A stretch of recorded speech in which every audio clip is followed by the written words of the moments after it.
ඔබ ජීවිතේ හතරමං හන්දියක් මැද තනි වෙලාද? ඔබගේ ප්‍රශ්නයට තාමත් පිළිතුරු නැද්ද? යක්ෂ බන්ධන වලින් හිරවි තාමත් ජීවිතේ දුක් විඳිනවාද? ලෙඩ රෝග නිසා පීඩා විඳින කෙනෙක්ද? ජීවමාන දෙවියන් වහන්සේ බලවත් මිනිසෙක් කරා ඔබව නිදහස් කරනු ලබයි.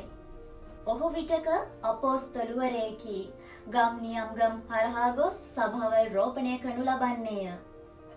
තවත් විටක ඔහු අනාගත වත්‍රූවරයෙකි. ඔබගේ අතීතය, වර්තමානය, අනාගතය ගැන කතා කරනු ලබන්නේය. දේව සැලැස්ම ඔබට ප්‍රකාශ කරනු ලබන්නේය. තවත් විටක ඔහු සුභාරංචි ප්‍රකාශකයෙකි. ඔබගේ ඇතුළාන්තයේ ගැඹුරාන්තයේ කාරණා කතා කරමින් දෙවියන් වහන්සේ ඔබට එළිදරව් කරනසේක. තවත් විටක ඔහු සභාපාලකවරයෙකි. ඔබගේ හදවත ඇතුලේ තිබෙන ප්‍රශ්නය උදෙසා අවංකවම උපස්ථානය කරන ආත්මික නායකයෙකි. තවත් විටක ඔහු ගුරුවරයෙකි.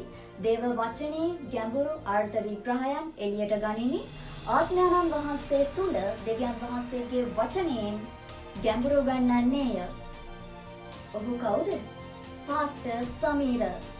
ඔබත් කැමතිද ජීවිතේ ජයගෙන ඉදිරියට යන්න? එන්න අප හා එකතු වන්න. ජීවමාන දෙවියන් වහන්සේ ඔබට ආශිර්වාද කරයි. සෑම පොහෝ දිනකම උදෑසන 10:30ට මාතර රාහුල මෝටර්ස් ආයතනයේ 3 වන මහලේ පිහිටි අපගේ සභාවට පැමිණ හාස්කම් මෙහෙයට සහභාගී වන්න. දෙවියන් වහන්සේ ඔබට ආශිර්වාද කරන සේක්වා.